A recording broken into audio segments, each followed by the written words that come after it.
So do you think like when Trump is now he's president, now that racism is gone now because Trump is back and we're no longer pandering, right? Do you think that the conditions of black people do you think O Block is going to become like a much nicer place? Do you think that these very downturned sort of black neighborhoods that have been sort of left behind, do you think they're going to become revitalized now? Is that what you think is going to happen? Yeah, they'll do better for sure. Do you think they're going to do better? Now that we've stopped helping them, they're going to do better. Well, see, that's an interesting thing. Because it seems like contradictory to me, just on basic logic. Well, actually, black Americans under Donald Trump in the first term saw the greatest economic renaissance that they saw since the 1950s. You don't think highest that's due to wage Obama, increases, lowest unemployment, revitalization, amazing investment in their communities, opportunity zones. But that's when we had affirmative action. So wouldn't that be bad? Well, again, we actually got rid of affirmative action now. But it's that was better. now, but I'm talking about before. Those are before. unrelated things, though, just to be perfectly clear. They don't seem unrelated to me. Well, affirmative action policies addressing racism. They seem affirmative action is, again... So, I'm sorry, I don't mean to interrupt you. No, you are. That's okay. I'm sorry. Affirmative action is largely federal government hiring practices and the adjacent institutions.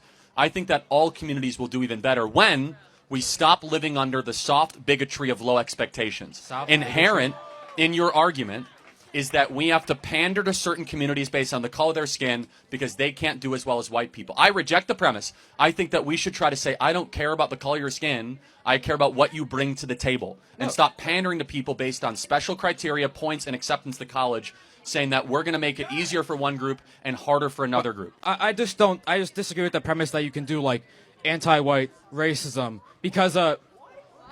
Wait, can you be racist against white people? No, bro, I'm a cracker, bro. What the f? No, you can't be racist towards white. Bro, there's so many crackers here, bro. There's your clip, bro. There's your clip.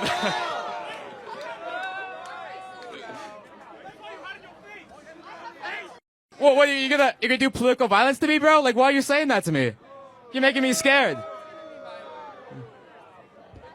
Okay. So let me tell you what we believe, because you tell us what you believe. Okay. Your worldview is indistinguishable from the KKK.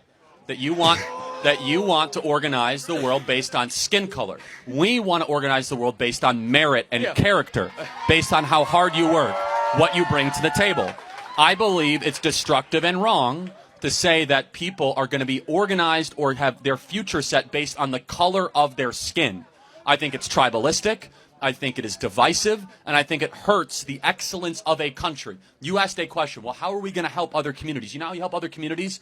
Stop pandering to them and start treating them like individuals made in the image of God, not tribes to be organized for political purposes. Let me ask you a very simple question, a term you keep on throwing around. Got you. What is racism? It's discrimination. Based on the color of the skin. Based on the color of the skin, yeah. Got it, thank you. So isn't it racist then to penalize white people to come into college or to get jobs based on the color of their skin? Well, no. Wouldn't that be racist? You're arguing for a very racist policy, which is that we should actively discriminate against people based on the color of their skin, which is affirmative action and DEI in practice. Thanks to the Civil Rights Act, if you have white skin color, it's much harder to get into a college than if someone has black skin color. Much harder. You have to get higher test scores. It's a much harder pool, largely thanks to the precedent set by the Civil Rights Act. So you think that it's harder for white people because black people they could have lower test scores again? It's not what I think. It's the fact. That's what you're saying. Okay. By force, white man. Okay. Yeah. I'm going to take your GPA. I'm going to give it to a woman of color. Okay. You're cool with that? I mean, yeah, I can just work back up. Like, there's no working back up. I can pull myself up by my bootstraps. No, there's no working back up. What do you mean you can't work back up? That's the whole point of conservatism, isn't it? I'm going to keep on taking it from you because that's equity. And you're cool with that. What? No one's taking my grades, though. That's not what affirmative action is. Hold on a second. No one takes your grades. You only have so many positions at University of South Florida to come in, right? There's a set number. Let's say it's 20,000 people, okay? And we're going to say we're going to lower the test standards so that somebody that's a woman of color can come in, and therefore it's harder for you. So it's a higher bar for you, lower bar for them. Definitionally, that's a redistribution of test scores to somebody else. Because wait, can you be racist against white people? No, bro, I'm a cracker, bro. What the f? No, you can't be racist towards white. Bro, there's so many crackers here, bro. What is racism? It's discrimination. Based on the color of the skin. Based on the color of the skin, yeah. Got it, thank you. So isn't it racist then to penalize white people to come into college or to get jobs based on the color of their skin? Well, no. Wouldn't that be racist? Your worldview is indistinguishable from the KKK. That you want to organize the world based on skin color, We want to organize the world based on merit and character. I think that all communities will do even better when we stop living under the soft bigotry of low expectations.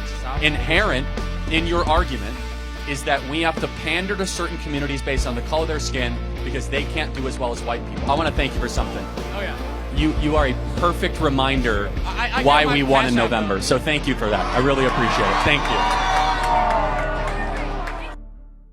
Nice to meet you, Charlie. I'm a big fan.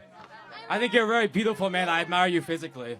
But, no homo. No homo. No homo. What happened to the wall? The wall that Biden decided to deconstruct. I think what you're talking about is border crossings, which is more important, right? So how many border crossings were there approximately last day of Biden's day in office? Tell me. No, guess. I don't know. You're putting me on the spot. Yeah, 11,000, right? Okay. No, but you're criticizing Trump, so you got to know your stuff, right? Sure. 11,000. How many as of yesterday? Tell me. 124. Wow. So we went from 11,000 to 124.